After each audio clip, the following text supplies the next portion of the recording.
അഭിനന്ദനായ അധ്യക്ഷൻ,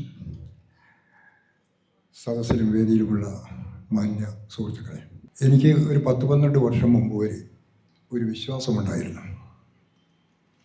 അത് മറ്റൊന്നുമല്ല, നമ്മുടെ രാജ്യം ഇന്ത്യ ഒരു മതേതര രാഷ്ട്രമായി തുടരും എന്നതായിരുന്നു ആ വിശ്വാസം.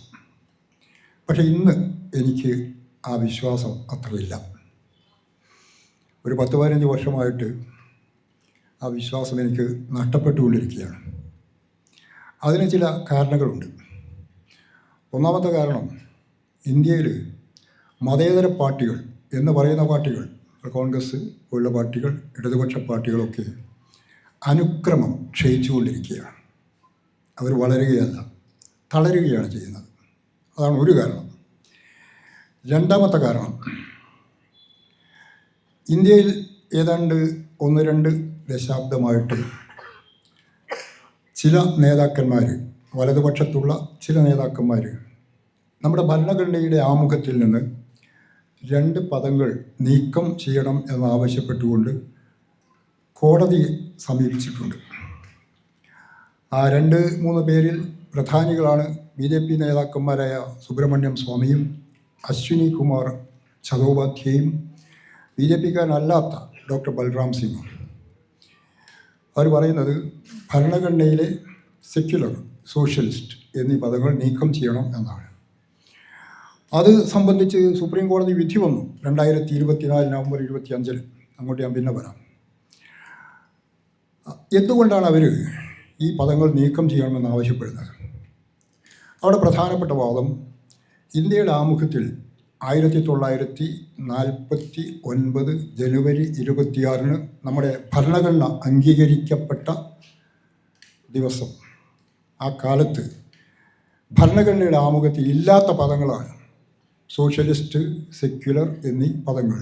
സ്ഥിതി സമത്വപരം, മതേതരം എന്ന് മലയാളത്തിൽ പറയാവുന്ന ഈ 2 വാക്കുകൾ നമ്മുടെ ഭരണഘടനയുടെ ആമുഖത്തിൽ ഉണ്ടായിരുന്നില്ല എന്നാണ് അവരുടെ വാദം. അതുകൊണ്ട് അത് നീക്കം ചെയ്യണം എന്നാവശ്യപ്പെട്ടുകൊണ്ടാണ് അവർ കോടതിയെ സമീപിച്ചിരുന്നത്. സംഗതി ശരിയാണ്. 1949 നവംബർ 26 അംഗീകരിക്കപ്പെട്ട ഇന്ത്യൻ ഭരണഘടനയിൽ ഈ 2 വാക്കുകൾ ഉണ്ടായിരുന്നില്ല. അത് കൂട്ടിച്ചേർക്കപ്പെടുന്നത് 1976 അടിയന്തരാവസ്ഥ കാലത്ത്, ശ്രീമതി ഇന്ദിരാഗാന്ധി പ്രധാനമന്ത്രിയായിരുന്ന കാലത്ത്. അന്ന് ഈ 2 വാക്കുകൾ ആമുഖത്തിൽ കൂട്ടിച്ചേർക്കപ്പെട്ടു, സോഷ്യലിസ്റ്റ്, സെക്യുലർ.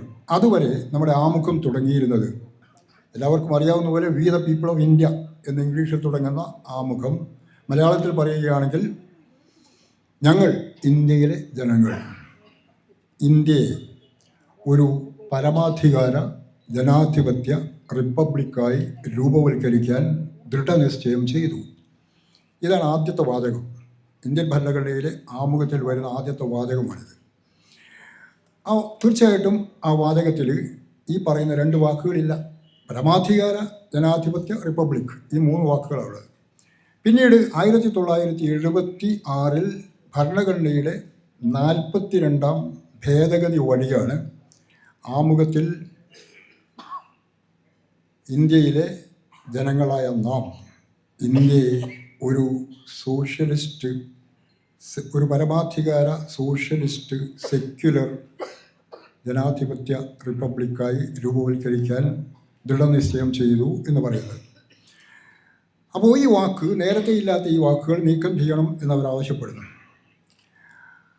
പക്ഷേ നമ്മൾ ഭരണഘടനയുടെ ആമുഖത്തിലെ പിന്നീടുള്ള വാചകങ്ങൾ വായിച്ചാൽ ഈ 2 വാക്കുകൾ പ്രസരിപ്പിക്കുന്ന ആശയം നമ്മുടെ ഭരണഘടനയിൽ ഉണ്ടായിരുന്നു എന്ന് മനസ്സിലാക്കാൻ കഴിയും. അതായത് സോഷ്യലിസ്റ്റ് എന്ന പദം മുന്നോട്ട് വെക്കുന്ന ആശയവും സെക്യുലർ എന്ന പദം മുന്നോട്ട് വെക്കുന്ന ആശയവും നമ്മുടെ ഭരണഘടനയിൽ ഉൾച്ചേർന്നിരുന്നു എന്ന് പിന്നീടുള്ള വാചകങ്ങൾ വായിച്ചാൽ മനസ്സിലാവും. പിന്നീടുള്ള വാചകങ്ങൾ എന്താണ്? പിന്നീട് ഭരണഘടനയുടെ ആമുഖത്തിൽ പറയുന്നത് ഭരണഘടനയുടെ ലക്ഷ്യത്തെക്കുറിച്ചാണ്. 4 ലക്ഷ്യങ്ങളുണ്ട് ഭരണഘടനയ്ക്ക്. 4 ലക്ഷ്യങ്ങളിൽ 1 നീതി, 2 സ്വാതന്ത്ര്യം, 3 സമത്വം, 4 സാഹോദര്യം. നിങ്ങൾ നോക്കുക, നീതി എന്ന് പറഞ്ഞാൽ എന്താണ് അർത്ഥം? നീതി എന്ന് പറഞ്ഞാൽ സമസ്ത ജനങ്ങൾക്കും സാമൂഹികവും സാമ്പത്തികവും രാഷ്ട്രീയവുമായ നീതി ഉറപ്പാക്കുക എന്നാണ്. അവിടെ ജനങ്ങളെ മതത്തിൻ്റെ പേരിലോ ജാതിയുടെ പേരിലോ ഭാഷയുടെ പേരിലോ വംശത്തിൻ്റെ പേരിലോ ലിംഗത്തിൻ്റെ പേരിലോ ഒന്നും വേർതിരിക്കുന്നില്ല. ഇന്ത്യയിലെ എല്ലാ ജനങ്ങൾക്കും നീതി ഉറപ്പാക്കണം. ഏത് നീതി? സാമൂഹികമായ നീതി, സാമ്പത്തികമായ നീതി, രാഷ്ട്രീയമായ നീതി. അത് തന്നെയാണ് മതേതരത്വം കൊണ്ടും സോഷ്യലിസം കൊണ്ടും ഉദ്ദേശിക്കുന്നത്. രണ്ടാമത്തെ ലക്ഷ്യം സമത്വമാണ്. രണ്ടാമത്തെ ലക്ഷ്യം സ്വാതന്ത്ര്യമാണ്. സമത്വം മൂന്നാമത്തതാണ്. രണ്ടാമത്തെ ലക്ഷ്യം സ്വാതന്ത്ര്യമാണ്. സ്വാതന്ത്ര്യം എന്ന് പറയുമ്പോൾ ഉദ്ദേശിക്കുന്നത് എന്താണ്? ജനങ്ങൾക്ക് അഭിപ്രായം പറയാനുള്ള സ്വാതന്ത്ര്യം, ജനങ്ങൾക്ക് ആരാധനാ സ്വാതന്ത്ര്യം, മതവിശ്വാസ സ്വാതന്ത്ര്യം, ആവിഷ്കാര സ്വാതന്ത്ര്യം, ഇതൊക്കെ ഈ സ്വാതന്ത്ര്യത്തിൽപ്പെടുന്നതാണ്. മതസ്വാതന്ത്ര്യം നമ്മുടെ ഭരണഘടന ഉറപ്പ് നൽകുന്നുണ്ട്. അതുപോലെ തന്നെ ഉറപ്പ് നൽകുന്നതാണ് അഭിപ്രായ സ്വാതന്ത്ര്യം അല്ലെങ്കിൽ ആവിഷ്കാര സ്വാതന്ത്ര്യം. ഇതൊക്കെ എല്ലാവർക്കും ഉറപ്പ് നൽകുന്ന ഒന്നാണ് നമ്മുടെ ഭരണഘടന. അതിലും നാം കാണുന്ന എന്താണ്? തികച്ചും മതേതരമായ ആശയങ്ങളാണ്, അതുപോലെ സോഷ്യലിസ്റ്റ് ആശയങ്ങളാണ് അതിൽ നാം കാണുന്നത്. മൂന്നാമത്തെ കാര്യം, ആദ്യം നീതി, സ്വാതന്ത്ര്യം, പിന്നെ സമത്വം. മൂന്നാമത്തെ ലക്ഷ്യം, ഭരണഘടന ആമുഖത്തിൽ പറയുന്ന മൂന്നാമത്തെ ലക്ഷ്യം സമത്വമാണ്. സമത്വം എന്നതുകൊണ്ട് ഉദ്ദേശിക്കുന്നത് സാമൂഹികമായ സമത്വം, പൗരസമത്വം, അവസര സമത്വം തുടങ്ങിയ കാര്യങ്ങളാണ്. ഇതെല്ലാവർക്കും ലഭ്യമാക്കണം. ഇന്ത്യയിൽ ജീവിക്കുന്ന എല്ലാ പൗരന്മാർക്കും ഒരുപോലെ ലഭ്യമാക്കേണ്ടതാണ് പൗരസമത്വം, പൗരതുല്യത, സാമൂഹിക സമത്വം, അവസര സമത്വം, സാമ്പത്തിക സമത്വം തുടങ്ങിയ കാര്യങ്ങൾ. അത് സോഷ്യലിസ്റ്റ് ആശയങ്ങളും സെക്യുലറിസ്റ്റ് ആശയങ്ങളും ഉൾക്കൊള്ളുന്ന പദമാണത്. അവസാനത്തേതാണ് സാഹോദര്യം. സാഹോദര്യം എന്നുകൊണ്ട് ഉദ്ദേശിക്കുന്നത് ജനങ്ങളുടെ, വ്യക്തികളുടെ അന്തസ്സ് ഉറപ്പുവരുത്തുക. വ്യക്തികളുടെ അന്തസ്സ് ഉറപ്പുവരുത്തണമെങ്കിൽ ഇന്ത്യയിലെ ജനങ്ങൾ മുഴുവൻ സഹോദരീ സഹോദരന്മാരാണ് എന്ന കാഴ്ചപ്പാട് വളർത്തിയെടുക്കണം. എങ്കിൽ മാത്രമേ വ്യക്തികളുടെ അന്തസ്സ് ഉറപ്പാക്കാൻ കഴിയൂ. ഇതും വാസ്തവത്തിൽ മതേതരം, സോഷ്യലിസ്റ്റ് എന്നീ ആശയങ്ങളുടെ തന്നെ വെളിപ്പെടുത്തലാണ്. അപ്പോൾ ഞാൻ പറഞ്ഞു വരുന്നത് എന്താണെന്ന് വെച്ചാൽ, നേരത്തെ നമ്മുടെ ഭരണഘടനയിൽ ആമുഖത്തിൽ സെക്യുലർ, സോഷ്യലിസ്റ്റ് എന്നീ വാക്കുകൾ ഉണ്ടായിരുന്നില്ലെങ്കിലും ആ പദങ്ങൾ മുന്നോട്ട് വെക്കുന്ന ആശയം നമ്മുടെ ഭരണഘടനയിൽ അന്തർലീനമായിരുന്നു. ഇംഗ്ലീഷിൽ പറഞ്ഞാൽ ഇംപ്ലിസിറ്റ് ആയിരുന്നു. ഈ ആശയങ്ങൾ ഇംപ്ലിസിറ്റ് ഭരണഘടനയിൽ അന്തർലീനമായിരുന്നു. ഭരണഘടനയിൽ അന്തർലീനമായിരുന്ന അല്ലെങ്കിൽ ഉൾച്ചേർന്നിരുന്ന ഈ ആശയങ്ങളെ കൂടുതൽ സ്പഷ്ടീകരിക്കുകയാണ്, കൂടുതൽ വ്യക്തമാക്കുകയാണ് 1976 42-ാം ഭരണഘടന ഭേദഗതി വഴി ചെയ്തത്. ഇപ്പോൾ ഈ വാക്കുകൾ മാറ്റണം എന്ന് പറയുന്നവർ ആവശ്യപ്പെടുന്നത് ഭരണഘടനയുടെ ആമുഖത്തിൽ മാറ്റം വരുത്താൻ പാടില്ല എന്നാണ്. 1976 ഭരണഘടനയിൽ വരുത്തിയ ഈ മാറ്റം, ഈ ഭേദഗതി വാസ്തവത്തിൽ ഭരണഘടനയുടെ അന്തസ്സത്തയ്ക്ക് വിരുദ്ധമാണ് എന്നാണ് അവരുടെ വാദം. ആ കേസിൽ വിധി വന്നു കഴിഞ്ഞ വർഷം 2024 നവംബർ 25. ഇപ്പോൾ 1 വർഷവും 2 മാസവും പിന്നിട്ടിരിക്കുന്നു ആ വിധി വന്നിട്ട്. ആ വിധിയിൽ സുപ്രീം കോടതി വ്യക്തമാക്കിയത് ഭരണഘടന എന്ന് പറയുന്നത് ഒരു ജഡവസ്തുവല്ല, അതൊരു ജീവിക്കുന്ന രേഖയാണ്. ഭരണഘടനയുടെ അടിസ്ഥാന ഘടനയ്ക്ക് കോട്ടം വരുത്താത്ത ഏത് മാറ്റവും ഭരണഘടനയെ ആമുഖത്തിൽ വരുത്താവുന്നതാണ് എന്നാണ് സുപ്രീം കോടതി പറഞ്ഞത്.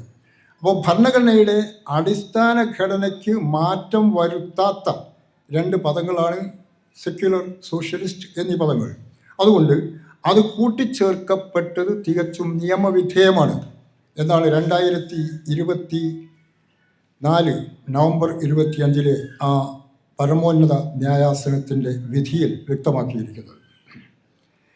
ഇതേ കാര്യം അതിനു മുമ്പ് 1973 പ്രസിദ്ധമായ കേശവാനന്ദ ഭാരതി കേസിൽ വന്ന വിധിന്യായത്തിൽ സുപ്രീം കോടതി വ്യക്തമാക്കിയിരുന്നു.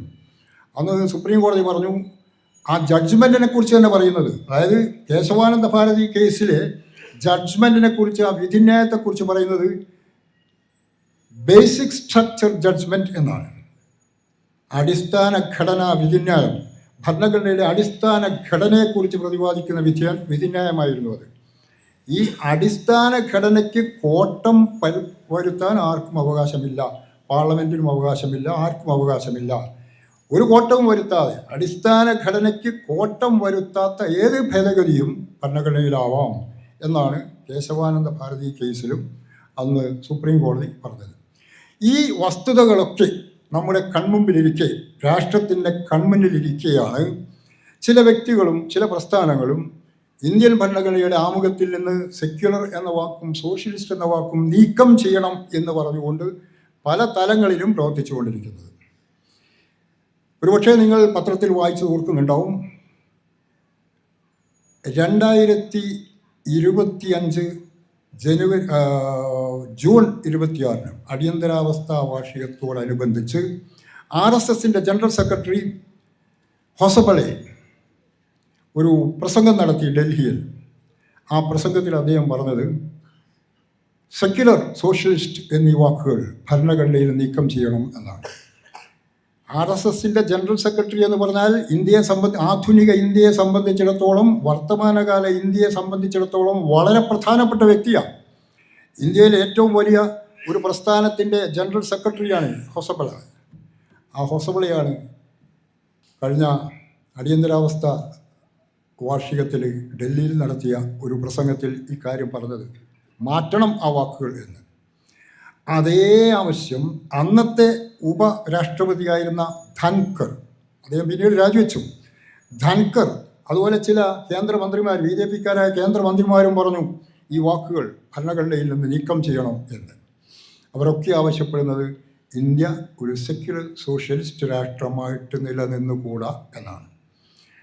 അപ്പോൾ ഇങ്ങനെ കാര്യങ്ങൾ നിൽക്കുന്നത് കൊണ്ടാണ് ഞാൻ നേരത്തെ പറഞ്ഞത് ഇന്ത്യ മതേതര രാഷ്ട്രമായി ഏറെക്കാലം തുടരും എന്ന പഴയ വിശ്വാസം എനിക്ക് നഷ്ടപ്പെട്ടുകൊണ്ടിരിക്കുന്നു എന്ന്. കാരണം ഭരിക്കുന്നത് BJP-യാണ്. BJP 2014 വ്യക്തമായ ഭൂരിപക്ഷത്തോടുകൂടി അധികാരത്തിലേറി. 2019 ഭൂരിപക്ഷം വർദ്ധിപ്പിച്ചു. 2024 അവർ തന്നെ 3ാം തവണയും അധികാരത്തിൽ വന്നു. BJPക്ക് പകരമായി നിൽക്കാവുന്ന ഒരൊറ്റ പാർട്ടിയാണ് ഇന്ത്യയിൽ ഉണ്ടായിരുന്നത്. ആ പാർട്ടി ഇന്ത്യൻ നാഷണൽ കോൺഗ്രസ് ആണ്. ആ പാർട്ടിയുടെ അവസ്ഥ എന്താണ്? അത് ക്ഷയിച്ചു കൊണ്ടിരിക്കുന്നു. പിന്നെ ഇടത് പാർട്ടികൾ എന്ന് പറഞ്ഞാൽ പ്രധാനപ്പെട്ട പാർട്ടിയായിരുന്നു CPIM. അതും കഴിഞ്ഞ കുറേ വർഷമായിട്ട് ക്ഷയോന്മുഖമാണ്. പണ്ടതിന് 3 സംസ്ഥാനങ്ങളിൽ ഭരിക്കാൻ സാധിച്ചിരുന്നു. ഇപ്പോൾ പശ്ചിമ ബംഗാളിലോ ത്രിപുരയിലോ ആ പാർട്ടി ഇല്ല എന്ന് തന്നെ പറയാം. കേരളത്തിൽ മാത്രം ഒതുങ്ങുന്ന ഒരു പാർട്ടിയായി ചുരുങ്ങിപ്പോയിരിക്കുന്നു CPIM. അപ്പോൾ കമ്മ്യൂണിസ്റ്റ് പാർട്ടികളെ സംബന്ധിച്ചിടത്തോളവും BJPക്ക് ബദലാകാൻ പറ്റില്ല. BJPക്ക് ബദലാകാൻ പറ്റിയ ഒരു രാഷ്ട്രീയ പാർട്ടി ഇന്ത്യയിലില്ലെങ്കിൽ ഏറ്റവും അടുത്ത ഭാവിയിലല്ലെങ്കിൽ കുറച്ച് കാലം കഴിഞ്ഞിട്ടെങ്കിലും നമ്മുടെ ഭരണഘടനയുടെ ആമുഖത്തിൽ നിന്ന് ഈ 2 വാക്കുകൾ നീക്കം ചെയ്യപ്പെടില്ലേ? ചെയ്യാൻ സാധ്യതയുണ്ട് എന്ന് ആശങ്കിക്കുന്ന ഒരു വ്യക്തിയാണ് ഞാൻ. ആ കാര്യം അവിടെ ഇരിക്കട്ടെ. കേന്ദ്രം ഭരിക്കുന്നത് BJP, ഒരു വർഗീയ പാർട്ടി, ഒരു ഫണ്ടമെൻ്റലിസ്റ്റ് പാർട്ടി. നമ്മുടെ സംസ്ഥാനം ഭരിക്കുന്നതോ അത് ഒരു വർഗീയ പാർട്ടിയല്ല. വർഗീയ പാർട്ടിയാണെന്ന് നമ്മളിന്ന് വരെ ആ പാർട്ടിയെ കുറിച്ച് പറഞ്ഞിട്ടില്ല. അതൊരു ഫണ്ടമെൻ്റലിസ്റ്റ് പാർട്ടിയല്ല, അതൊരു കമ്മ്യൂണിസ്റ്റ് പാർട്ടിയല്ല, ഇടതുപക്ഷമാണ് കേരളം ഭരിക്കുന്നത്. ഇടതുപക്ഷം കേരളം ഭരിക്കുമ്പോൾ നമ്മുടെ സംസ്ഥാനം സാംസ്കാരികമായിട്ട്, സാമൂഹികമായിട്ട്, ആദർശപരമായിട്ട്, ആശയപരമായിട്ട് മുന്നോട്ട് കുതിക്കുകയല്ലേ ചെയ്യേണ്ടത്? ഭരിക്കുന്നത് ഇടതുപക്ഷമാണെങ്കിൽ സാംസ്കാരികമായിട്ടും സാമൂഹികമായിട്ടും നമ്മുടെ സംസ്ഥാനം പുരോഗമിക്കണം. പക്ഷേ നമ്മുടെ സംസ്ഥാനം കഴിഞ്ഞ കുറേ വർഷങ്ങളായിട്ട് പുരോഗമിക്കുകയാണോ, സാംസ്കാരികമായി സാമൂഹികമായി പുരോഗമിക്കുകയാണോ അതോ അധോഗമിക്കുകയാണോ ചെയ്യുന്നത്? ഇവിടെ നമ്മളെ സ്വാഗതം പറഞ്ഞ സുഹൃത്ത് ശ്രീമാൻ ശക്തിധരൻ ഒരു കാര്യത്തിലേക്ക് നിങ്ങളുടെ ശ്രദ്ധ ക്ഷണിക്കുകയുണ്ടായി. അത് മറ്റൊന്നുമല്ല, നമ്മുടെ സാംസ്കാരിക വകുപ്പ് മന്ത്രി ഒരു ആൾദൈവത്തിൻ്റെ നെറുകയിൽ ചുംബിക്കുന്ന കാര്യമാണ് അദ്ദേഹം നമ്മുടെ മുമ്പിൽ വെച്ചത്. അദ്ദേഹം അതുപോലെ തന്നെ അധ്യക്ഷനും ചില കാര്യങ്ങളിലേക്ക് കൈ ചൂണ്ടുകയുണ്ടായി. ഇപ്പം കേരളത്തിൽ നമ്മൾ നോക്കുക, 2019 ജനുവരി 1 വളരെ ശ്രദ്ധേയമായ ഒരു കാര്യം കേരളത്തിൽ നടന്നു. 2019 ജനുവരി 1 ഞാൻ ഉദ്ദേശിക്കുന്നത് കാസർഗോഡ് തൊട്ട് തിരുവനന്തപുരം വരെ നീളുന്ന 620 കിലോമീറ്റർ ദൈർഘ്യത്തിൽ നമ്മുടെ കേരളത്തിൽ നിർമ്മിക്കപ്പെട്ട വനിതാ മതിലാണ്. വനിതാ മതിൽ എന്ന ഒരു സംരംഭം ഈ പറഞ്ഞ 2019 ജനുവരി 21 കേരളത്തിലുണ്ടായി. സംഘടിപ്പിച്ചത് തീർച്ചയായിട്ടും ഇടതുപക്ഷമായിരുന്നു. CPIM തന്നെയായിരുന്നു അത് സംഘടിപ്പിച്ചത്. അതിൻ്റെ ഒരറ്റത്ത്, അതായത് കാസർഗോട്ട്, അതിൻ്റെ ആദ്യത്തെ കണ്ണിയായത് അന്നത്തെ ആരോഗ്യവകുപ്പ് മന്ത്രിയായിരുന്ന നമ്മുടെ ടീച്ചറാണ്. അതെ, ശൈലജ ടീച്ചറാണ് ആദ്യത്തെ കണ്ണിയായത്. അവിടെ അവസാനത്തെ കണ്ണിയായിട്ട് തിരുവനന്തപുരത്തുണ്ടായിരുന്ന CPIM പൊളിറ്റ് ബ്യൂറോ അംഗം വൃന്ദ കാരാട്ടായിരുന്നു. വളരെ ശ്ലാഘ്യമായ, അഭിനന്ദനീയമായ ഒരു പരിപാടിയായിരുന്നു. എന്തിനു വേണ്ടിയാണ് അന്ന് പാർട്ടി അവിടെ ഈ വനിതാ മതിൽ സൃഷ്ടിച്ചത്? അതിന് കാരണമുണ്ടായിരുന്നു. കാരണം 2018 സെപ്റ്റംബർ 28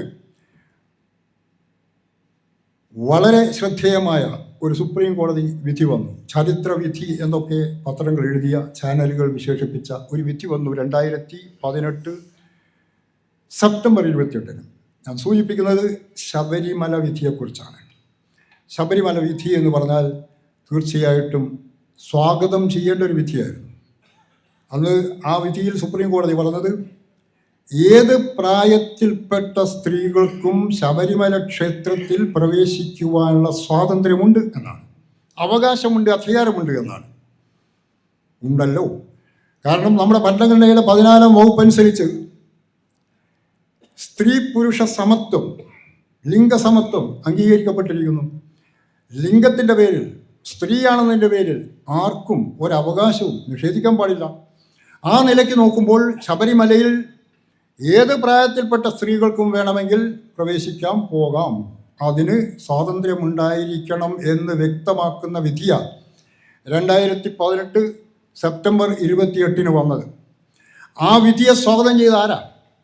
ആ വിധിയെ സ്വാഗതം ചെയ്ത ഏറ്റവും പ്രധാനപ്പെട്ട, കേരളത്തിലെ ഏറ്റവും പ്രധാനപ്പെട്ട പാർട്ടി CPIM ആണ്. കമ്മ്യൂണിസ്റ്റ് പാർട്ടി ഓഫ് ഇന്ത്യ, മാർക്സിസ്റ്റാണ്. കോൺഗ്രസ് സ്വാഗതം ചെയ്തില്ല. BJP അവരുടെ കേന്ദ്ര തലത്തിൽ അത് സ്വാഗതം ചെയ്തു, കേരളത്തിൽ സ്വാഗതം ചെയ്തില്ല. ഹൈന്ദവ യാഥാസ്ഥിതിക പക്ഷം സ്വാഗതം ചെയ്തില്ല. അവനെ രൂക്ഷമായിട്ട് അവർ എതിർത്തു. സ്വാഗതം ചെയ്തത് ഏറ്റവും പ്രധാനമായി CPIM പിന്നെ ഇടത് പാർട്ടികളുമാണ്.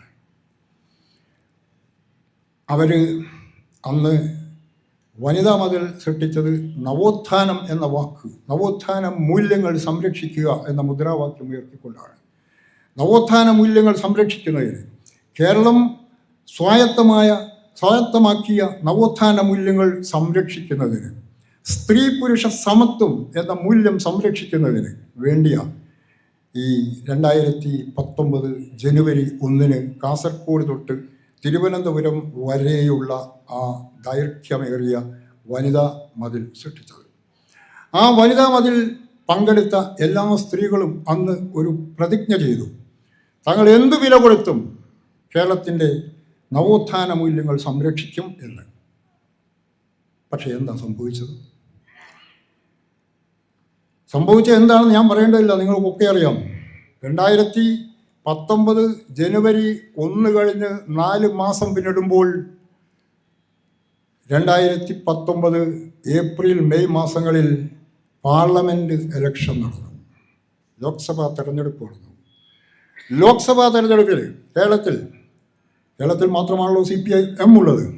കേരളത്തിൽ ഒരുപക്ഷെ CPIM ഒരിക്കലും പ്രതീക്ഷിക്കാത്ത വിധം തോറ്റമ്പി. 20 ലോക്സഭാ സീറ്റിൽ അന്ന് CPIM കിട്ടിയത് വെറും 1 സീറ്റ് മാത്രം. 19 സീറ്റും LDF നേടി. അങ്ങനെ വന്നപ്പോൾ ആ പാർട്ടി ചില വിചിന്തനം നടത്തിയിട്ട് അവർ കണ്ടെത്തിയ കാര്യം, എന്തുകൊണ്ടാണ് ലോക്സഭയിൽ ഇങ്ങനെ UDFന് അട്ടിമറി ജയം നേടാൻ കഴിഞ്ഞത് എന്നതിനെക്കുറിച്ച് അവർ ആലോചിച്ചപ്പോൾ അവർ കണ്ടെത്തിയത്, ഈ ശബരിമല വിധി സ്വാഗതം ചെയ്തതുകൊണ്ട് ഹിന്ദുക്കൾക്കിടയിലെ വലിയൊരു വിഭാഗം കമ്മ്യൂണിസ്റ്റ് പാർട്ടിക്കെതിരായി അല്ലെങ്കിൽ ഇടതുപക്ഷത്തിനെതിരായി അവരൊക്കെ UDF വോട്ട് ചെയ്തു. അതുകൊണ്ടാണ് UDF 19 സീറ്റും LDF 1 സീറ്റും മാത്രമായി കിട്ടിയത് എന്നായിരുന്നു വിലയിരുത്തൽ. ആ വിലയിരുത്തൽ ശരിയായിരുന്നു? ആ വിലയിരുത്തൽ ശരിയായിരുന്നില്ല. അന്ന് എന്തുകൊണ്ടാണ് UDF 19 സീറ്റ് കിട്ടിയത്, ഇപ്പുറത്ത് LDF 1 സീറ്റ് മാത്രം കിട്ടിയത്? അതിന് കാരണം വേറെയാണ്. അതിന് പ്രധാനപ്പെട്ട 2 കാരണങ്ങളുണ്ട്. ഒന്നാമത്തെ കാരണം, കേരളത്തിലെ ന്യൂനപക്ഷ സമുദായത്തിൽപ്പെട്ടവർ, പ്രത്യേകിച്ചും മുസ്ലിം ന്യൂനപക്ഷ സമുദായത്തിൽപ്പെട്ടവരെ സംബന്ധിച്ചിടത്തോളം 2019 നടക്കുന്ന ലോക്സഭാ തെരഞ്ഞെടുപ്പിൽ എങ്ങനെയെങ്കിലും BJP അധികാരത്തിൽ നിന്ന് പുറത്തു പോകണം, പകരം കോൺഗ്രസ് വരണം. കോൺഗ്രസിനെ പിന്നെ സാധ്യതയുള്ളൂ. അതായത് BJPക്ക് ബദലാകാൻ കോൺഗ്രസിനെ കഴിയും. അങ്ങനെ വരണം എന്നതുകൊണ്ട് കേരളത്തിലെ പ്രധാനപ്പെട്ട ന്യൂനപക്ഷ സമുദായത്തിൽപ്പെട്ട മറ്റു രീതിയിൽ ഇടതുപക്ഷത്തിന് വോട്ട് ചെയ്യാത്തവർ പോലും മറ്റു വിധത്തിൽ CPM വോട്ട് ചെയ്യാവുന്നവർ പോലും അവിടെ UDF വോട്ട് ചെയ്യും. അതായിരുന്നു ഒരു കാരണം. രണ്ടാമത്തെ കാരണം, അതും വളരെ പ്രധാനമാണ്, ഒരുപക്ഷേ CPM കണക്കിലെടുത്തിട്ടില്ലാത്ത വളരെ പ്രധാനപ്പെട്ട ഒരു കാരണം.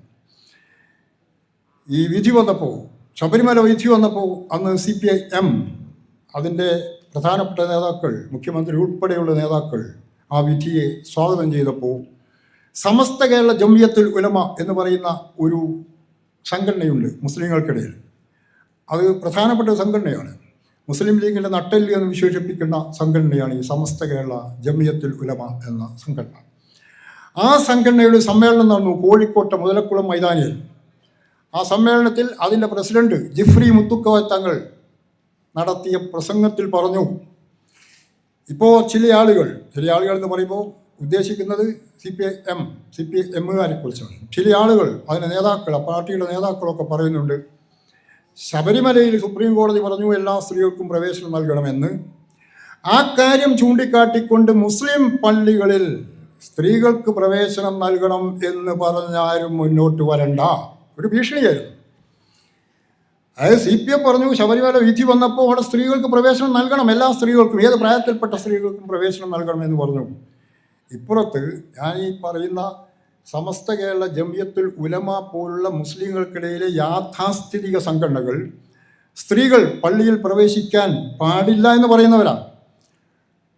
അത് മുന്നിൽ വെച്ചിട്ടാണ് ഈ ജിഫ്രി മുത്തുക്കോയ തങ്ങൾ എന്ന നേതാവ് പറഞ്ഞത്, അപ്പുറത്ത് ശബരിമലയിൽ പോകാൻ എല്ലാ സ്ത്രീകൾക്കും സ്വാതന്ത്ര്യമുണ്ട് എന്ന് സുപ്രീം കോടതി പറഞ്ഞു. അത് ചൂണ്ടിക്കാട്ടിയിട്ട് മുസ്ലിം പള്ളികളിൽ സ്ത്രീകൾക്ക് പോകാൻ അവകാശവും അധികാരമുണ്ട് എന്ന് പറഞ്ഞ് ഒരു പാർട്ടിയും മുന്നോട്ട് വരണ്ടെന്ന് പറഞ്ഞു. അങ്ങനെ പറഞ്ഞാൽ നവോത്ഥാന മൂല്യങ്ങളോടൊപ്പം നിൽക്കുന്ന ഒരു പാർട്ടി എന്ത് ചെയ്യണം? അവിടെ പ്രതികരണം എന്തായിരിക്കണം? അവർ പ്രതികരിക്കേണ്ടത്, മുസ്ലിം സ്ത്രീകളുടെ പള്ളിപ്രവേശം സംബന്ധിച്ച് സുപ്രീം കോടതി വിധി വന്നാൽ തങ്ങൾ അതിനു വേണ്ടിയും വാദിക്കും എന്ന് പറയണം. അതുണ്ടായില്ല. CPM-ൻ്റെ ഒരു നേതാവും CPM-ൻ്റെ ഒരു മന്ത്രിയും ജിഫ്രി മുത്തുക്കോയ തങ്ങളുടെ ഈ അഭിപ്രായ പ്രകടനത്തിനോട് പ്രതികരിച്ചതേയില്ല. അത് നൽകിയ സന്ദേശം എന്താണ്? അത് നൽകിയ സന്ദേശം, ശബരിമല വിധി വന്നു, അതിൽ സ്ത്രീകളെ, എല്ലാ പ്രായത്തിൽപ്പെട്ട സ്ത്രീകളെയും ശബരിമലയിൽ പ്രവേശിപ്പിക്കണമെന്ന് പറഞ്ഞു. അപ്പോൾ CPM അതിനുവേണ്ടി രംഗത്തിറങ്ങി, വനിതാ മതിലുണ്ടാക്കി, എല്ലാം ചെയ്തു. എന്നാൽ ഇപ്പുറത്ത് അങ്ങനെ ഒരു വിധി വന്ന് മുസ്ലിം സ്ത്രീകൾക്ക് പള്ളികളിൽ പ്രവേശിക്കാനുള്ള അവകാശം നൽകണം എന്ന് പറയാനുള്ള തൻ്റെ ഇടം, ചങ്കൂറ്റം ആ പാർട്ടി കാണിക്കാതിരുന്നപ്പോൾ അത് നൽകിയ സന്ദേശം ഇടത് പാർട്ടികളെ സംബന്ധിച്ചിടത്തോളം, അല്ലെങ്കിൽ കമ്മ്യൂണിസ്റ്റ് പാർട്ടികളെ സംബന്ധിച്ചിടത്തോളം പ്രധാനം ഹിന്ദുക്കൾക്കിടയിലെ നവോത്ഥാനം മാത്രമാണ്, മുസ്ലിങ്ങൾക്കിടയിൽ നവോത്ഥാനം വേണ്ട എന്നതാണ് അവരുടെ നിലപാട് എന്ന സന്ദേശം വന്നത്. അതുകൊണ്ട് എന്താ സംഭവിച്ചത്? അതുകൊണ്ട് മറ്റു വിധത്തിൽ ഇടതുപക്ഷത്തിന് വോട്ട് ചെയ്യാവുന്ന ലിബറൽ പക്ഷത്തുള്ള ഹിന്ദുക്കളിൽ ഒരു വിഭാഗം പോലും 2019 ഇലക്ഷനിൽ മറുപക്ഷത്തിന് UDF വോട്ട് ചെയ്തു, അല്ലെങ്കിൽ BJPക്ക് വോട്ട് ചെയ്തു. അതാണ് സംഭവിച്ചത്. ഓർക്കണം, നമ്മുടെ നാട്ടിൽ, കേരളത്തിൽ നവോത്ഥാനം എന്ന വാക്ക് ഏറ്റവും കൂടുതൽ ഉച്ചരിച്ചത് ആരാണ്? ഏത് പാർട്ടിയാണ്? ഏത് പാർട്ടിയുടെ നേതാക്കളാണ്? വർഗസമരം, തൊഴിലാളി വർഗം എന്നീ 2 വാക്കുകൾ മാറ്റി നിർത്തിയാൽ നവോത്ഥാനം എന്ന പദം നമ്മുടെ സംസ്ഥാനത്ത് ഏറ്റവും കൂടുതൽ ഉപയോഗിച്ചു പോകുന്നത് ഇടതുപക്ഷത്തിൻ്റെ നേതാക്കളാണ്, ഇടതുപക്ഷത്തിൻ്റെ ബുദ്ധിജീവികളാണ്. അവർ നിരന്തരം പ്രസംഗിക്കുകയും പ്രബന്ധങ്ങൾ എഴുതുകയും ചെയ്തു നവോത്ഥാനത്തെക്കുറിച്ച്. പക്ഷേ തിരഞ്ഞെടുപ്പിൽ തോറ്റപ്പോൾ നവോത്ഥാനത്തിന് വിട പറഞ്ഞു. അതുമാത്രമല്ല കേരളത്തിൽ സംഭവിച്ചത്. 2022 ഡിസംബറിൽ കുടുംബശ്രീ ജെൻഡർ ക്യാമ്പയിൻ സംഘടിപ്പിച്ചു. ആ ജെൻഡർ ക്യാമ്പയിൻ അതിൽ പ്രതിജ്ഞയുണ്ടായിരുന്നു. ആ പ്രതിജ്ഞയിൽ ഒരു വാചകമുണ്ടായിരുന്നു. ആ വാചകം ഇതാണ്: നാം.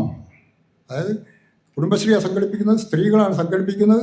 അവർ പറയുകയാണ്, നാം പെൺമക്കൾക്കും ആൺമക്കൾക്കും സ്വത്തിൽ തുല്യാവകാശം നൽകും. അതിനെതിരെ രംഗത്ത് വന്നു വീണ്ടും ചില മുസ്ലിം സംഘടനകൾ. ഞാൻ നേരത്തെ പറഞ്ഞ മുസ്ലിം സംഘടന ഉൾപ്പെടെയുള്ള രംഗത്ത് വന്നു. അവർ പറഞ്ഞു, ആ പ്രതിജ്ഞാവാചകം ഇസ്ലാമിനെതിരാണ്, തങ്ങളുടെ വ്യക്തി നിയമത്തിനെതിരാണ്, ശരീഅത്തിനെതിരാണ്, അതുകൊണ്ട് അത് പാടില്ല എന്ന് പറഞ്ഞു. ഏതാണ് വാക്ക്?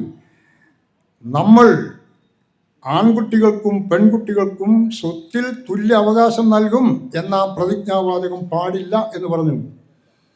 തൻ്റെ ഇടമുള്ള ഇടതുപക്ഷം എന്ത് ചെയ്യണം? അത് നീക്കം ചെയ്യാൻ പാടുണ്ടോ? നീക്കം ചെയ്തു. കുടുംബശ്രീയുടെ പ്രതിജ്ഞതയിൽ നിന്ന് ആ വാചകം ഒഴിവാക്കി. ഇതെന്താ സൂചിപ്പിക്കുന്നത്? ആദർശപരമായി, ആശയപരമായി നമ്മുടെ സംസ്ഥാനം മുന്നോട്ട് പോവുകയാണ് എന്നാണോ, അതോ താഴോട്ട് പോവുകയാണ് എന്നാണോ? മൂന്നാമത്തെ കാര്യമാണ് ഇവിടെ പറഞ്ഞ നമ്മുടെ സാംസ്കാരിക വകുപ്പ് മന്ത്രിയുടെ ആലിംഗനം.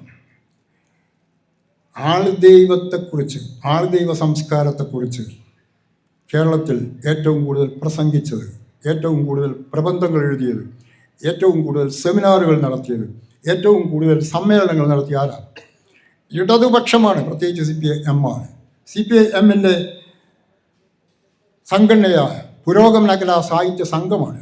അവർ ആൾദൈവ സംസ്കാരത്തെക്കുറിച്ച് നിരന്തരം പ്രബന്ധങ്ങൾ എഴുതുകയും പ്രസംഗിക്കുകയും ചെയ്തിരുന്നു. അതൊക്കെ മാറ്റിവെച്ച് കേരളത്തിൽ ഏറ്റവും വലിയ ആൾദൈവം എന്ന് വിശേഷിപ്പിക്കാവുന്ന അമൃതാനന്ദമയിയുടെ നെറുകയിൽ ചുംബിച്ചു ഇടതുപക്ഷത്തിൻ്റെ സാംസ്കാരിക വകുപ്പ് മന്ത്രി.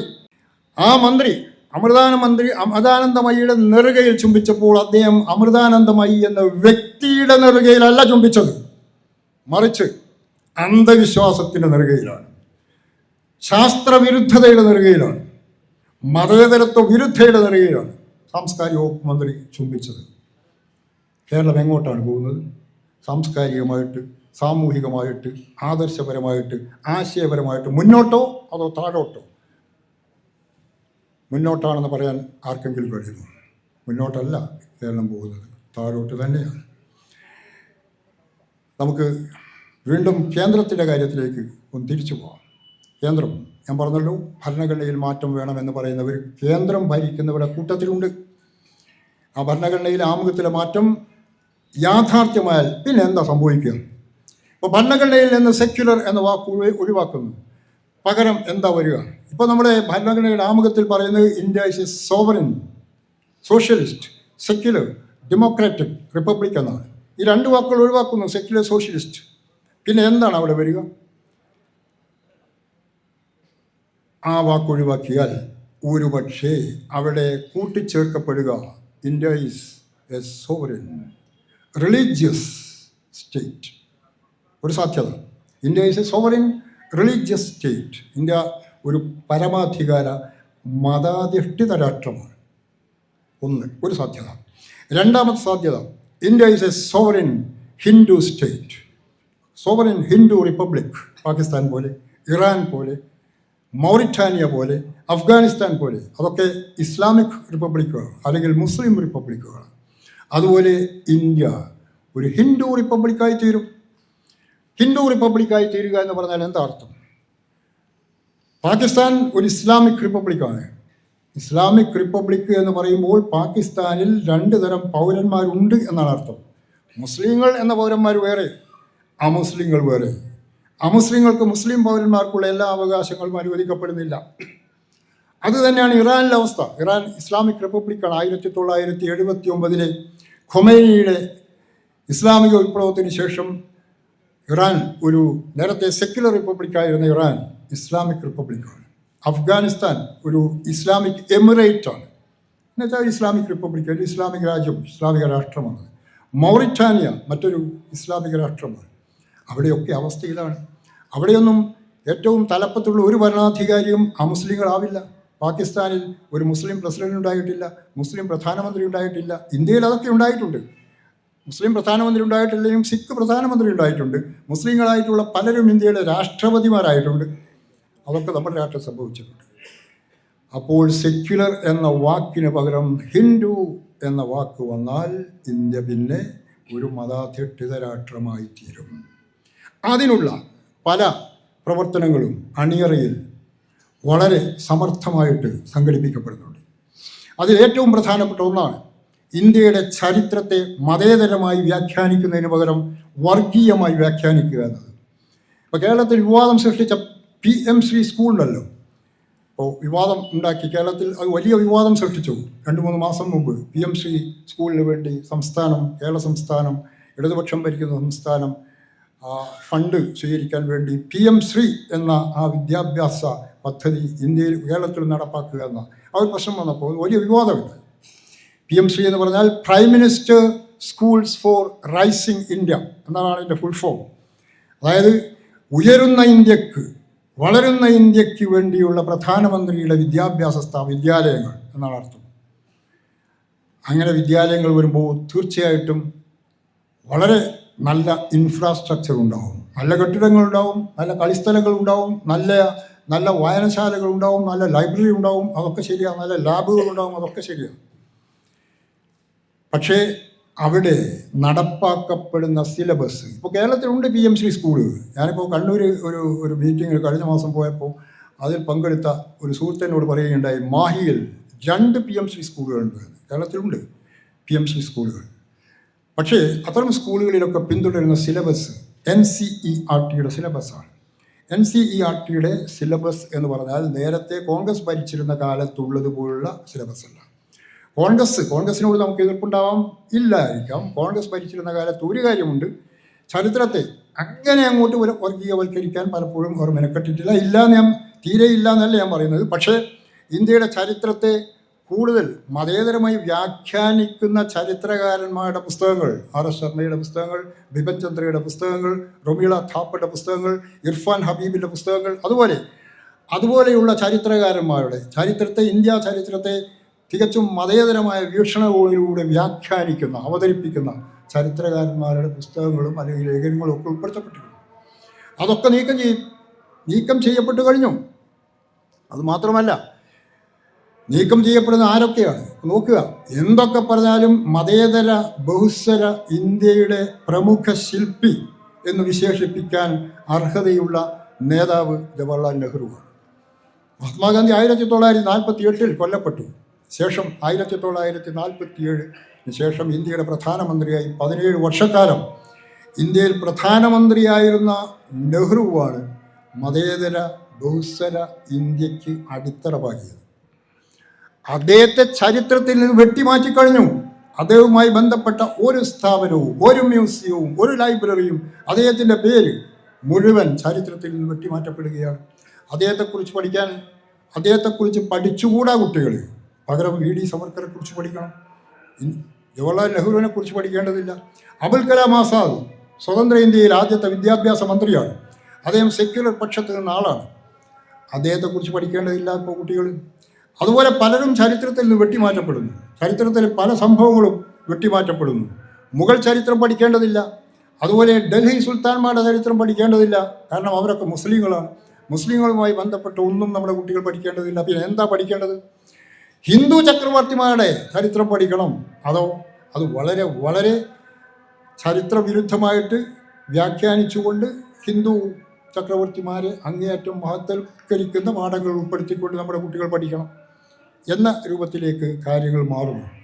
അതുമാത്രമല്ല സംഭവിക്കുന്നത്, ഈ PMC സ്കൂളുകളിൽ അല്ലെങ്കിൽ NCERT പാഠ്യപദ്ധതിയിലൊക്കെ നാഷണൽ എഡ്യൂക്കേഷൻ പോളിസി NEP 2020 വന്നു. ഈ ദേശീയ വിദ്യാഭ്യാസ നയം എന്ന് പറയുന്നത് നമ്മുടെ വിദ്യാഭ്യാസത്തിൻ്റെ RSS വൽക്കരണത്തിന് വേണ്ടിയുള്ള രേഖയാണ്. അതിൻ്റെ തുടർച്ചയാണ് PMC സ്കൂളുകൾ. അവിടെയൊക്കെ ചരിത്രത്തെ ഇങ്ങനെ മാറ്റുന്നു, ചരിത്രത്തെ വക്രീകരിക്കുന്നു. എന്നിട്ട് വിദ്യാർത്ഥികളിൽ തികച്ചും വർഗീയ സ്പർദ്ധ ഉളവാക്കുന്ന പാഠഭാഗങ്ങൾ ഉൾപ്പെടുത്തുന്ന ഒരു വിചിത്രമായ കാലഘട്ടത്തിലൂടെയാണ് നമ്മൾ കടന്നു പോകുന്നത്. അപ്പോൾ അവർ ഈ പറയുന്ന NCERT-യുടെയും അല്ലെങ്കിൽ PMC സ്കൂളിൻ്റെയും അതിനുവേണ്ടി വാദിക്കുന്നവരുടെയും ഒക്കെ അവർ മുന്നോട്ട് വെക്കുന്ന ചില കാര്യങ്ങളുണ്ട്. അവർ പറയുന്നത് എന്താണ്? മുഗളന്മാർ അല്ലെങ്കിൽ ഡൽഹി സുൽത്താൻമാർ, പ്രധാനമന്ത്രി മോദി പ്രസംഗിച്ചതാണ്, ഡൽഹിയിൽ ചെങ്കോട്ടയിൽ പ്രസംഗിച്ചതാണ്. ഇന്ത്യ 1000 വർഷക്കാലം അടിമത്തത്തിന് കീഴിലായിരുന്നു. 1000 വർഷക്കാലം ഇന്ത്യ അടിമത്തത്തിന് കീഴിലായിരുന്നു എന്ന് പറയുമ്പോൾ അദ്ദേഹം ഉദ്ദേശിക്കുന്നത് ബ്രിട്ടീഷുകാർ ഭരിച്ച 2 നൂറ്റാണ്ട് കാലം മാത്രമല്ല, അതിനു മുമ്പ് ഇവിടെ 8 നൂറ്റാണ്ട് കാലം മുസ്ലിം ചക്രവർത്തിമാരും രാജാക്കന്മാരും ഭരണം നടത്തിയിട്ടുണ്ട്. അക്കാലത്തും ഇന്ത്യ അടിമത്തത്തിന് കീഴിലായിരുന്നു എന്നാണ്. ഇവിടെ നമ്മൾ പ്രത്യേകം ശ്രദ്ധിക്കേണ്ട കാര്യം ബ്രിട്ടീഷുകാരും ഈ പറയുന്ന മുസ്ലിം രാജാക്കന്മാരും ചക്രവർത്തിമാരും തമ്മിലുള്ള വ്യത്യാസമാണ്. ബ്രിട്ടീഷുകാർ 2 നൂറ്റാണ്ട് കാലം ഇന്ത്യ ഭരിച്ചു. അവരൊരിക്കലും ഇന്ത്യക്കാരായില്ല. അവർ ഭരിച്ചു, ഇന്ത്യയെ ഒരു കോളനിയായി കണ്ടു, ഇന്ത്യയെ ചൂഷണം ചെയ്തു, ഇന്ത്യയുടെ സമ്പത്ത് ചൂഷണം ചെയ്തു, അവിടെ രാജ്യത്തേക്ക് കൊണ്ടുപോയി. 1947 ഓഗസ്റ്റ് 15 ശേഷം ഏത് ബ്രിട്ടീഷുകാരനാണ് ഇന്ത്യയിൽ തുടർന്നത്? ആരും തുടർന്നിട്ടില്ല. അവരൊക്കെ അവരുടെ നാട്ടിലേക്ക് പോയി. അതേസമയം 8-ാം നൂറ്റാണ്ട് തൊട്ട് ഉത്തരേന്ത്യയിൽ വരാൻ തുടങ്ങിയ മുസ്ലിം ആക്രമണകാരികൾ എന്ന് തന്നെ പറയാം, ആക്രമണകാരികളോ പിന്നീട് ഡൽഹി ആസ്ഥാനമായി ഭരിച്ച മുസ്ലിം ചക്രവർത്തിമാരോ രാജാക്കന്മാരോ ആരെങ്കിലും, അവരുടെ സന്തതി പരമ്പരകളോ ആരെങ്കിലും ഇന്ത്യ വിട്ടു പോയിട്ടുണ്ടോ? അവർ ഇന്ത്യയിൽ ലയിച്ചു, ഇന്ത്യൻ സമൂഹത്തിൽ ലയിച്ചു. നോർത്ത് ഇന്ത്യയിൽ നമ്മൾ കാണുന്ന, വടക്കേ ഇന്ത്യയിൽ കാണുന്ന മുസ്ലിങ്ങൾ, ഇന്ന് കാണുന്ന മുസ്ലിങ്ങൾ എന്ന് പറയുന്ന ആരാണ്? അവരൊക്കെ ഒന്നുകിൽ തുർക്കിയിൽ നിന്ന് അല്ലെങ്കിൽ അഫ്ഗാൻ മേഖലയിൽ നിന്നൊക്കെ വന്ന് പഴയ കാലത്ത് 8ഉം 10ഉം നൂറ്റാണ്ടുകൾക്ക് മുമ്പ് വന്നവരാ. അവരാരും ഈ അഫ്ഗാൻ മേഖലയിലേക്കോ അല്ലെങ്കിൽ തുർക്കിയിലേക്കോ അല്ലെങ്കിൽ പേർഷ്യയിലേക്കോ തിരിച്ചു പോയിട്ടില്ല. അവർ ഇവിടെ താമസിക്കുക ചെയ്തത്. രണ്ടും തമ്മിൽ വ്യത്യാസമുണ്ട്. പക്ഷേ നമ്മുടെ പ്രധാനമന്ത്രി പറയുന്നു 1000 കൊല്ലമായിട്ട് ഇന്ത്യ അടിമത്തത്തിന് കീഴിലായിരുന്നു. ഇതൊക്കെ കുട്ടികൾ പഠിപ്പിക്കും. എന്താ തോന്നുക കുട്ടികൾക്ക് തോന്നുക എന്ന് പറഞ്ഞാൽ ഈ മുസ്ലിങ്ങളൊക്കെ എന്ന് പറയുന്നത് വന്നവരാണ്, അതുകൊണ്ട് അവർ വിദേശികളാണ്, അവരുടെ സംസ്കാരം വൈദേശികമാണ്. വരാത്ത ആരാ നമ്മുടെ രാജ്യത്തുള്ളത്? ഇന്ത്യയിൽ ഇന്ന് ജീവിക്കുന്ന ഹിന്ദുക്കൾ എന്ന് പറയുന്നവർ 2000-ഓ 3000-ഓ 4000-ഓ കൊല്ലങ്ങൾക്ക് മുമ്പ് ആഫ്രിക്കയിൽ നിന്നും മറ്റ് പല രാജ്യങ്ങളിൽ നിന്നും വന്നവരുടെ സന്തതി പരമ്പരകളല്ലേ ആണ് എന്ന് ചരിത്രകാരൻ രേഖപ്പെടുത്തുന്നുണ്ട്. വരാത്ത ആരും ഇവിടെയില്ല, എല്ലാവരും വന്നവരാ. കാലഘട്ടത്തിൽ മാത്രമേ വ്യത്യാസമുള്ളൂ. കാലഘട്ടം വ്യത്യസ്തമായിരിക്കും എന്നേ ഉള്ളൂ. അപ്പോൾ എല്ലാവരും വന്നവരാണ്. അങ്ങനെ നമ്മുടെ ചരിത്രത്തെ വർഗീകരിച്ചുകൊണ്ട് അവർ മുന്നോട്ട് വെക്കുന്ന ഏറ്റവും പ്രധാനപ്പെട്ട ഒരാശയം, ഇന്ത്യയിൽ നാടുഭരിച്ച മുസ്ലിം ചക്രവർത്തിമാരും രാജാക്കന്മാരുമൊക്കെ ഹിന്ദുക്കളുമായി പടവെട്ടുകയായിരുന്നു, ഹിന്ദു രാജാക്കന്മാരുമായി പടവെട്ടുകയായിരുന്നു, അവരെ യുദ്ധത്തിൽ തോൽപ്പിച്ച് ഭരണം കൈയടക്കുകയായിരുന്നു എന്നാണ് പറയുന്നത്. എന്നാൽ ചരിത്രം നിങ്ങൾ ഒരല്പം സൂക്ഷ്മമായി വായിച്ചാൽ നമുക്ക് മനസ്സിലാക്കാൻ സാധിക്കുന്നത് എന്താണ്? ഡൽഹിയിൽ സുൽത്താൻ ഭരണം ആരംഭിക്കുന്നത് 1206-ലാണ്. സുൽത്താൻമാരുടെ ഭരണം, ഡൽഹി സൾട്ടനറ്റ് അല്ലെങ്കിൽ ഡൽഹി സുൽത്താൻമാരൊക്കെ എന്നൊക്കെ ചരിത്രത്തിൽ പറയുന്ന ആ കാലഘട്ടം 320 വർഷം നീണ്ടു നിന്നൊരു കാലഘട്ടമാണ് ഡൽഹി സുൽത്താൻമാരുടെ ഭരണം. ഡൽഹി ആസ്ഥാനമായിട്ട് ഭരിച്ചിരുന്ന ഈ ഡൽഹി സുൽത്താൻമാരെന്ന് പറഞ്ഞാൽ ഡൽഹി എന്ന കൊച്ചു പ്രദേശത്ത് ഭരിക്കുകയല്ല, ഇന്ത്യയുടെ വളരെ വലിയൊരു ഭാഗത്ത് അധികാരം കൈയാളിയവരാ ഈ ഡൽഹി സുൽത്താൻമാർ.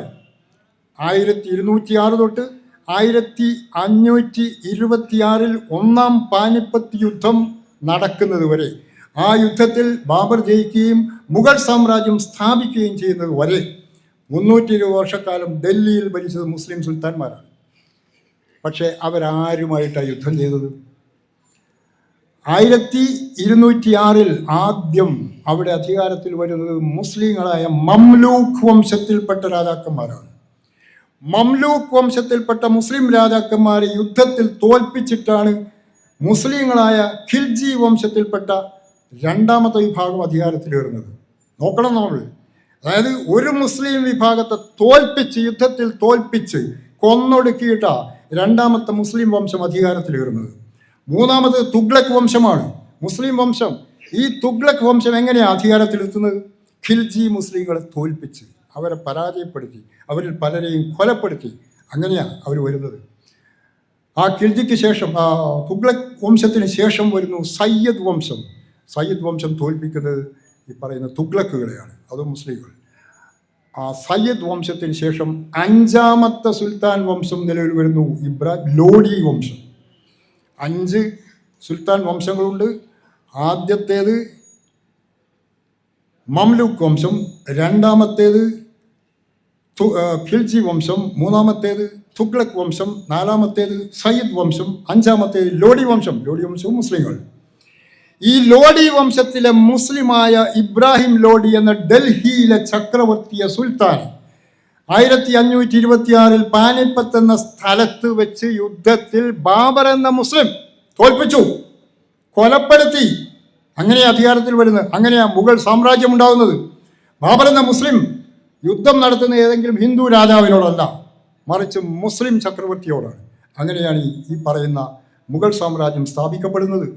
ബാബർ വന്നു. ബാബറിൻ്റെ മകൻ ഹുമയൂൺ ഭരിക്കുന്ന കാലത്ത് 5 വർഷക്കാലം, ഒരുപക്ഷെ നിങ്ങൾക്കറിയാവുന്നതുപോലെ ഏതാണ്ട് 1526 തൊട്ട് 1857 വരെ മുഗൾ ഭരണം നിലനിന്നു. ചെറിയ തോതിലാണെങ്കിലും മുഗൾ ഭരണം നിലനിന്നു. പക്ഷേ ബാബറിൻ്റെ മകൻ ഹുമയൂൺ ഭരിക്കുന്ന കാലത്ത് 5 വർഷക്കാലം മുഗൾ ഭരണം ഉണ്ടായിരുന്നില്ല ഇന്ത്യയിൽ. കാരണം എന്താ? കാരണം ഹുമയൂൺ എന്ന മുഗൾ ചക്രവർത്തിയെ ഷേർഷാ സൂരി എന്ന മറ്റൊരു മുസ്ലിം യോദ്ധാവ് യുദ്ധത്തിൽ തോൽപ്പിച്ചു. 1540 തൊട്ട് 1545 വരെ ഭരണം നടത്തിയത് ഈ പറയുന്ന ഷേർഷാ സൂരി എന്ന മുസ്ലിമാണ്. അത് ഷേർഷാ സൂരി എന്ന മുസ്ലിം ഹുമയൂൺ എന്ന മുസ്ലിമിനെ തോൽപ്പിച്ചു യുദ്ധത്തിൽ. ഇത് തന്നെയല്ലേ ഹിന്ദുക്കളുടെ ചരിത്രം പരിശോധിച്ചാൽ നമുക്ക് കാണാൻ കഴിയുക. ഹിന്ദുക്കളും തമ്മിൽ രാജ്യത്തിനു വേണ്ടി, അധികാരത്തിനു വേണ്ടി, സാമ്രാജ്യത്തിനു വേണ്ടി പരസ്പരം പോരാടുകയായിരുന്നില്ലേ? ചന്ദ്രഗുപ്ത മൗര്യൻ എന്ന ഹിന്ദു രാജാവ് എങ്ങനെയാണ് തൻ്റെ സാമ്രാജ്യം വികസിപ്പിച്ചത്? ധനസ്കന്ദൻ എന്ന് പറയുന്ന ഹിന്ദു രാജാവിനെ യുദ്ധത്തിൽ തോൽപ്പിച്ചിട്ട് ചന്ദ്രഗുപ്തൻ്റെ ചെറുമകനാണ് അശോക ചക്രവർത്തി. അശോക ദ ഗ്രേറ്റ് എന്ന ചരിത്രകാരന്മാർ പറയുന്ന മഹാനായ അശോക ചക്രവർത്തി എന്ന് പറയുന്ന ഈ അശോക ചക്രവർത്തി ചന്ദ്രഗുപ്ത മൗര്യൻ്റെ മകൻ്റെ മകനാണ്. ചന്ദ്രഗുപ്തൻ്റെ മകൻ ബിന്ദുസാരൻ്റെ മകനാണ് അശോക ചക്രവർത്തി. അശോക ചക്രവർത്തി കലിംഗയിൽ ആരോടാണ് യുദ്ധം ചെയ്തത്? കലിംഗ രാജാവിനോട്. കലിംഗ രാജാവ് ആരാണ്? അനന്തപത്മനാഭൻ എന്ന ഹിന്ദു. അനന്തപത്മനാഭൻ എന്ന ഹിന്ദു രാജാവിനെ കലിംഗ യുദ്ധത്തിൽ തോൽപ്പിച്ചു അശോകൻ. അവിടെ ഹിന്ദുക്കളും പടവെട്ടുന്നതാണ് നമ്മൾ കാണുന്നത്. മുസ്ലിങ്ങളും പടവെട്ടിയതുപോലെ ഹിന്ദുക്കളും പടവെട്ടുന്നതാണ് കാണുന്നത്. അവിടെയൊന്നും മതം പ്രശ്നമല്ല, മതമല്ല പ്രശ്നം അധികാരമാണ്, പ്രശ്നം സാമ്രാജ്യ വികസനമാണ്. അതായിരുന്നു. ഇതൊക്കെ മാറ്റിവെച്ചിട്ട് ഈ കാര്യങ്ങളൊന്നും പഠിപ്പിക്കാതെ നമ്മുടെ ചരിത്രത്തിന് വർഗീയ വ്യാഖ്യാനം നൽകി കുട്ടികളെ പഠിപ്പിച്ചാൽ എന്ത് സംഭവിക്കും? ഹിന്ദു സമുദായത്തിൽപ്പെട്ട കുട്ടികൾ മുഴുവൻ അഹിന്ദു സമുദായങ്ങളിൽപ്പെട്ടവരെ ശത്രുക്കളായി കാണുന്ന അവസ്ഥ വന്നു ചേരും. തിരിച്ചും സംഭവിക്കും. അത്തരം ഒരു ചുറ്റുപാടിലൂടെയാണ് നമ്മുടെ രാജ്യം ഇപ്പോൾ കടന്നു പോകുന്നത്. ഞാൻ കൂടുതൽ നീട്ടുന്നില്ല. ഒരിക്കൽ കൂടി ഞാൻ പറയുകയാണ്, നമുക്കൊരൊറ്റ വിശുദ്ധ ഗ്രന്ഥമാണുള്ളത്. ഒരൊറ്റ ഹോളി ബുക്ക് ആണ് ഇന്ത്യക്കാർക്കുള്ളത്. ആ ബുക്ക് മറ്റൊന്നുമല്ല. ഇന്ത്യക്കാരുടെ വിശുദ്ധ ഗ്രന്ഥം എന്ന് പറയുന്നത് ഇന്ത്യൻ ഭരണഘടനയാണ്. ഇന്ത്യൻ ഭരണഘടനയ്ക്കപ്പുറം ഒരു വിശുദ്ധ ഗ്രന്ഥവും ഇന്ത്യയിലെ ജനങ്ങൾക്കില്ല. ഇന്ത്യയിലെ 145 കോടി ജനങ്ങളുടെയും വിശുദ്ധ പുസ്തകം ഇന്ത്യയുടെ ഭരണഘടനയാണ്. ഇന്ത്യയിലെ ജനങ്ങളുടെ വിശുദ്ധ പുസ്തകം ഗീതയല്ല, ഖുർആനല്ല, ബൈബിളല്ല, സെൻഡവസ്തിയല്ല, ഗ്രന്ഥസാഹിബല്ല, അതൊന്നുമല്ല. നേരെ മറിച്ച് ഇന്ത്യൻ ഭരണഘടനയാണ്. ആ ഭരണഘടനയുടെ കാവലാളാകണം നമ്മൾ. നിങ്ങളുടെ മുദ്രാവാക്യം, ഈ സമ്മേളനത്തിൻ്റെ മുദ്രാവാക്യം വിദ്യാഭ്യാസം മതമുക്തമാക്കണം എന്നാണ്. വിദ്യാഭ്യാസം മതമുക്തമാകണമെങ്കിൽ ആദ്യം രാഷ്ട്രം മതമുക്തമാകണം. രാഷ്ട്രം മതമുക്തമല്ലെങ്കിൽ, രാഷ്ട്രം മതാധിഷ്ഠിതമാണെങ്കിൽ നിങ്ങൾക്ക് വിദ്യാഭ്യാസത്തെ മതമുക്തമാക്കാൻ സാധിക്കില്ല. രാഷ്ട്രവും രാഷ്ട്രീയവും എന്ന് മതമുക്തമാകുന്നുവോ അന്ന് മാത്രമേ വിദ്യാഭ്യാസത്തെ നമുക്ക് മതമുക്തമാക്കാൻ കഴിയൂ. 2002 പാകിസ്ഥാനിൽ, മുസ്ലിം റിപ്പബ്ലിക്കായ പാകിസ്ഥാനിൽ 2002 അന്നത്തെ പ്രസിഡൻ്റായിരുന്ന പർവേസ് മുഷറഫ് ഒരു പ്രക്ഷേപണ പ്രസംഗം നടത്തി. ആ പ്രക്ഷേപണ പ്രസംഗത്തിൽ പാകിസ്ഥാൻ പ്രസിഡൻ്റാണ് പറയുന്നത് നോക്കണം. ആ പ്രക്ഷേപണ പ്രസംഗത്തിൽ പർവേസ് മുഷറഫ് എന്ന പ്രസിഡന്റ് പറഞ്ഞു, പാകിസ്ഥാനിലെ മദ്രസകളുടെയും മസ്ജിദുകളുടെയും, അതായത് മുസ്ലിം ദേവാലയങ്ങളുടെയും പ്രവർത്തന ശൈലിയിൽ മാറ്റം വരുത്തേണ്ടതുണ്ട്. കാരണം എന്താണ് അദ്ദേഹം പറഞ്ഞ കാരണം ഈ മദ്രസകളും ഈ മുസ്ലിം മതപാഠശാലകളും മുസ്ലിം പള്ളികളും മുസ്ലിം ദേവാലയങ്ങളും തീവ്രവാദത്തെ വളർത്തുന്ന കളരികളായിട്ട് അതപ്പതിച്ചിരിക്കുന്നു. തീവ്രവാദവും ഭീകരവാദവും വളരുന്നത് ഈ മദ്രസകളിലൂടെയും ഈ മസ്ജിദുകളിലൂടെയുമാണ് എന്ന് പാകിസ്ഥാനിലെ ഒരു മുസ്ലിം റിപ്പബ്ലിക്കിൻ്റെ പ്രസിഡന്റ് എന്ന് പറയുകയുണ്ടായി. ഇന്ത്യ എന്ന മതേതര റിപ്പബ്ലിക്കിൻ്റെ ഏത് നേതാവ് അടുത്ത കാലത്ത് അങ്ങനെ ഒരു പ്രസ്താവന നടത്തിയിട്ടുണ്ട്? ഞാൻ പറയുന്നത് ഈ മുസ്ലിങ്ങളുടെ മതപാഠശാലയും അതുപോലെ അവരുടെ പള്ളികളും മാത്രമല്ല, ഹിന്ദുക്കളുടെയും മറ്റ് മതക്കാരുടെയും ഒക്കെ പാഠശാലകളും അതുപോലെ അവരുടെ ദേവാലയങ്ങളും ഇതുപോലെ തന്നെയുള്ള പ്രവർത്തനങ്ങൾക്ക് കേന്ദ്രങ്ങളായി തീരുന്നുണ്ട്. അതില്ലാതാക്കാൻ നമുക്ക് കഴിയണമെങ്കിൽ, വിദ്യാഭ്യാസത്തെ മതമുക്തമാക്കണമെങ്കിൽ രാഷ്ട്രത്തെ നാം മതമുക്തമാക്കണം. ആ രാഷ്ട്രത്തെ മതമുക്തമാക്കണമെങ്കിൽ ഞാൻ നേരത്തെ സൂചിപ്പിച്ചതുപോലെ നമ്മളെല്ലാം ഇന്ത്യൻ ഭരണഘടനയുടെ കാവൽ ഭടന്മാരായി മാറണം. അത് നമുക്ക് സാധിക്കുമാറാകട്ടെ എന്ന് ആശംസിച്ചുകൊണ്ട് ഞാൻ എൻ്റെ വാക്കുകൾ അവസാനിപ്പിക്കും.